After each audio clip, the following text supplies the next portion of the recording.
Hello, everybody, and welcome back to Madden 2005 in the Oakland Raiders franchise mode. And we are back in the playoffs, baby, in the divisional round with more postseason gameplay because we managed to beat the Chargers for the third time this season. Can you believe it? 3 times in one season. I think I would assume that 1980 season in which the Raiders beat the Chargers in the AFC Championship was probably, the only other time the Raiders have done that, I would assume so. They probably had to play them, 3 times in that season, but either way, we managed to do it in the 2000s. I know the Chargers fans are steaming, but that takes us into Baltimore against the 2-seed Ravens. The top-seeded Titans are actually going to play the Jets because the Jets are in the lowest seed remaining. So we're going to get a rematch against the Ravens here in M&T Bank Stadium, but it's a little bit different now because their quarterback Kyle Bowler, had a season-ending injury. So we are not going to be facing up against Kyle Bowler and the Ravens. Instead, we're going against their backup quarterback, which, funnily enough, is Anthony Wright.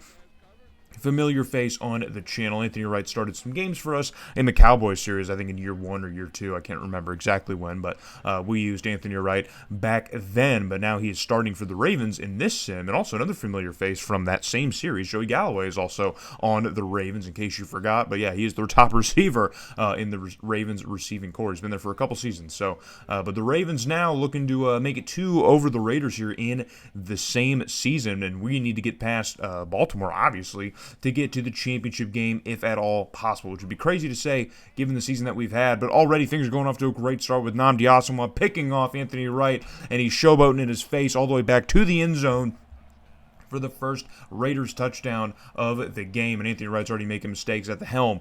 But the Ravens back on offense here, 3rd and 1 at about midfield. Anthony Wright back to pass here, going to send it across the middle, and that pass is going to be caught, looks like by the fullback maybe, and he's going to be brought down just about inside the Raiders 30, and so Baltimore is going to get a little bit of a boost here on offense. Yeah, it looks like the fullback lineup is like a tight end, or was it like a dual tight end set? Interesting. So the Ravens now moving here at about the 30-yard line, right back to pass here. He's going to send one. It's going to get picked off once again, now heading back the other way. And I think it's Travion Smith, who is in place for Will Witherspoon, is injured all this season. But a nice interception regardless. Look at that. I mean, that was a whole web of players. I don't even think there was a clear throwing lane for Anthony Wright to even send the ball that way. But Jamal Lewis saves another pick 6 here, and Anthony Wright's already got 2 picks in the first quarter, and now we are taking over close to midfield. Tim Couch sends one off to the left side of the field. We know who's over on that side.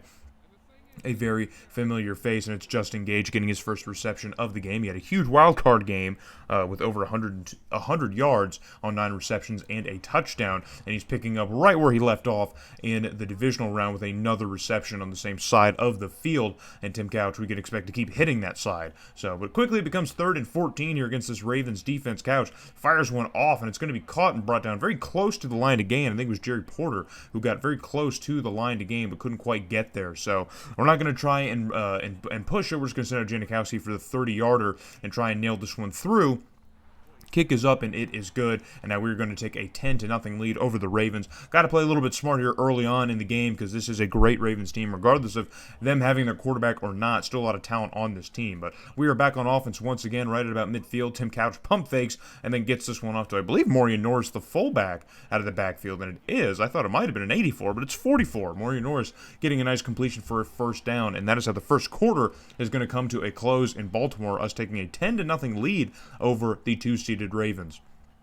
But now quickly it becomes 3rd and 8 inside the 30 of Baltimore. Couch back to pass here, sends one out towards the sideline, and it's Justin Fargas with a completion, but he's going to get brought down just shy of the line to gain here, about a yard or 2 short. So again, not going to try and push things. We're going to bring out Janikowski for a 38-yarder to try and nail this one through. The kick is up, and once again it is through. So Janikowski doing well here in the postseason, getting us the points that we need here. Really kind of doing well towards the end of the regular season. He just had a couple bad weeks towards, down the stretch. But Anthony Wright continues to have a bad game as he finds another big Raiders linebacker. This time I believe it's Danny Clark, who he managed to hit directly in the middle of the field. And it's another interception for the Raiders. So that's the 3rd turnover that the Ravens have had, just courtesy of Anthony Wright. And he's just not seeing the field all that well as the Ravens find themselves in a bigger hole here. But now with just 2 minutes left in the first half, a little bit later on in the second quarter, we're finally going to get things moving as Tim Couch hits Teo Johnson, who really didn't do much of anything, nothing of note in the last game. But here he is with a completion in this game. So 1st and 10 now out of the 2-minute warning. And Justin Fargas is going to get met in the backfield and get absolutely pummeled. And Ray Lewis is going to land on top of a Justin Fargas fumble. So now we finally give back a turnover to the Ravens. And that is all day a fumble. Not a challenge. That is all day a fumble. So the Ravens will take over. Now Anthony Wright with a deep shot downfield. And that pass is going to get caught for another completion for the Ravens. Now inside the 20. In the red zone, rather, for the Ravens. They're going to try and run it back to the line of scrimmage as time is taken away. Under a minute and a half. Wright not going to spike. He's just going to go for the snap here. And he's going to fire this one to the end zone again, but that pass is broken up by Derek Gibson, our strong safety. And now the Ravens will have a second here to catch their breath and try again on 3rd and 10. Man in motion here, it's Heap in motion, but Wright's just going to take the snap here and drop back and tries to flip it across the middle, but Napoleon Harris gets a hand on the football and breaks up that pass. So the Ravens had a nice little breath of fresh air on offense for once, but it stalls out quickly, and now they're going to have to rely on 3 points, which is good. I think it's Stover who managed to nail that one through. So now it's 13-3 here in Baltimore, just under a minute left to go, but Baltimore back on offense as we are unable to do something with the football, and Wright's going to get sacked here. He's going to get brought down as my PlayStation 2 completely fights for its life to push all those frames out. But Wright gets sacked here, but the Ravens are going to run with the hurry up here because they don't have much time to work with, and Wright sends one off to Todd Heap, who's going to haul this one in. And Heap had a pretty decent season for the Ravens here. Not a whole lot of production that you'd expect from like a 98 overall tight end, but still pretty decent here. But now just 16 seconds left to go in the first half. The Ravens moving back up to the line of scrimmage, and another quick pass is completed on the left side of the field. And now it's going to get the Ravens inside the 10, and they're going to blow out their final timeout here to save time. And with 9 seconds, you would imagine they're probably just going to send Stover out there to try and nail home another field goal and at least make this a 7-point game. The kick is up, and it is good, and that's exactly what the Ravens are going to do here. 13-6 is your score here in the first half, and now we're finding ourselves in a very interesting situation, playing a low-scoring game that's heavily defensive. So our defense really showed up here in Baltimore, but we need to start seeing some more points here from the offensive side of the ball, which is not a thing that we typically say about this Raiders team. We're rarely asking our offense to really produce for us, but in a 7-point game here, only 13 points on the board, we got to see some movement as Jerry Porter gets us a first down, but Couch back to pass again, and again goes to Jerry Porter, who gets another first down for the Raiders. Gets big hit from McAllister, but he's going to hold on. So we're going to fast forward to a 2nd and 2. Tim Couch back to pass here. Good protection up front. Throws one across the middle, and it's Justin Gage meeting Jerry Porter in the middle of the field. Looks like they're running some slants, but Justin Gage is the one who's going to get his hands on it into the end zone for another touchdown in the playoffs. It's just his 2nd touchdown of this playoffs. And so now the Ravens going to try and answer back in any way that they can, because now they find themselves in a little bit of a hole here, and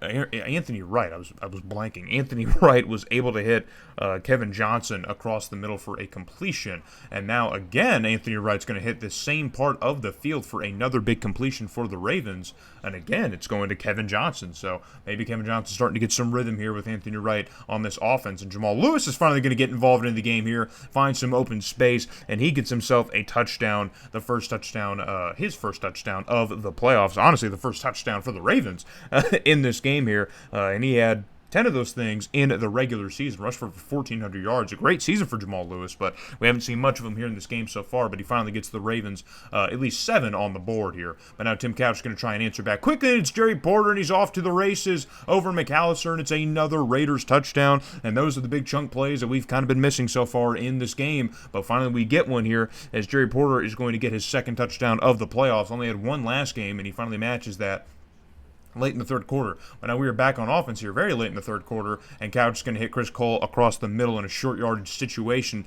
to continue the drive, and we are now moving forward. Fast forward to a 2nd and 1, time ticking away in the third quarter. Couch back to pass again, pocket collapsing, but he gets rid of it across the middle, and it's Jerry Porter once again for another completion. And it looks like Porter's starting to also heat up as well, much like Kevin Johnson for the Ravens. But the third quarter comes to a close. We are hanging on to that 14-point lead over the Ravens. Find ourselves in a good spot, but we need some more points here to really kind of sweeten the deal. Couch back to pass here, and he's going to fire one into the end zone to Justin Gage for another Raiders touchdown, and Justin Gage gets himself another touchdown. So his first multi-touchdown game of the playoffs. I mean, maybe all time. I don't know if Justin Gage ever did that in real life either. Do you guys know? I'm not sure. But 34-13 on the score, and the Ravens now in crunch time. They got to get something going. And Jamal Lewis getting good blocks here. He finds an open running lane, and he's off to the races. And nobody's going to catch Jamal Lewis in that incredible speed that he boasts. And he's going to get into the end zone for another touchdown. And right now, he's really been everything for the Ravens in the second half of this ball game, kind of just keeping Baltimore, even in the mixture at all, and getting his second touchdown of the game. And so very much so, looking across the stats of the Ravens offense, Jamal Lewis was definitely the key contributor for it. I mean, Joey Galloway had a good season, over 1,000 yards, but receiving-wise, they all had fewer touchdowns than Jamal Lewis. I mean, Joey Galloway had 10 as well, but between those two guys, it's really it. We haven't seen much of Galloway at all in this game. It's really just been all of Jamal Lewis as much as it possibly could be.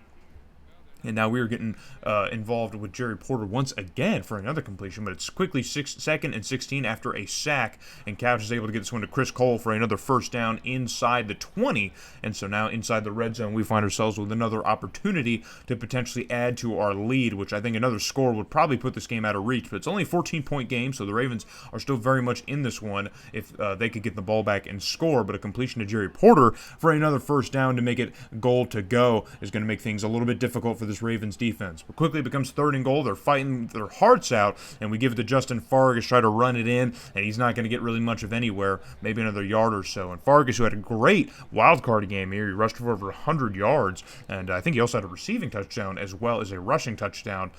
Just cannot seem to get any sort of rhythm against this Ravens front.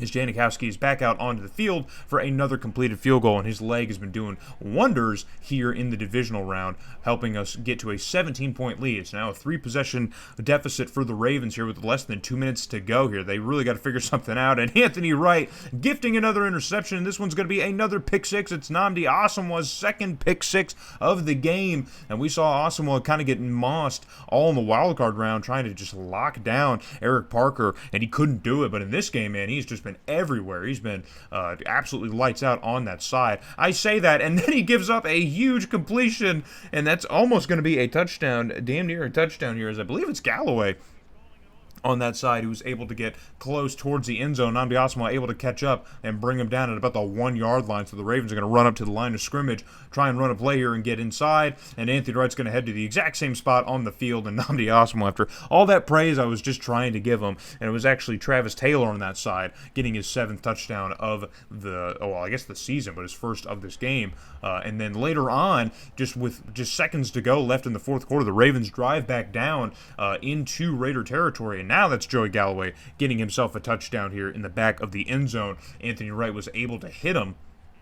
And so the Ravens come back within 10 here after the 2-point conversion, but there's no time left. They couldn't get the onside kick again. They got it the first time. That's how they scored that last bit of points, but they could not get it again. We were able to knee out the game here, and it wouldn't be a Raiders game unless our defense gave up a crazy amount of points in the final minutes of the game where, it just doesn't really matter anymore in garbage time. But we managed to win again by 2 possessions over the 2-seeded Ravens. And it looks like, folks, that we're going to be moving once again ahead into the playoffs, man. We are AFC Championship bound. And we're going to be playing either the Jets or the Titans. So I'm not exactly sure who I would want. I mean, obviously you want the Jets because the Jets are the worst team, at least we're in the regular season, but they've already captured some magic in the playoffs winning their wild card game, so who knows? Maybe that's not where we want to go. But the Ravens outplayed us here, but Anthony Wright's interceptions are definitely the tail for this game here. Couch's completion percentage is up 10% from the wild card round. He also threw for almost 100 more yards, but also 3 touchdowns again. Running the football was absolutely non-existent. Justin Gage doubles his production from the last game, or actually, Jerry Porter had his amazing game. I got him confused. But Justin Gage matches his production just about. But Jerry Porter is the huge story of this game, of course. So looking at the divisional round here, the Jets managed to knock off the top-seeded Titans by a point. The Eagles hang on against the Skins. And then the Seahawks just barely beat out the Buccaneers in a defensive battle, making your conference championships the Jets and Raiders and the Hawks and Eagles, man. So there you go. There's your AFC and NFC matchups. We're going to be hosting against the Jets because the Jets are a lower seed. So we're actually going to be hosting a playoff game. Can you believe it? We're going to be hosting the AFC Championship. So I hope to see you guys back in Oakland, man, for the AFC Championship against the Jets.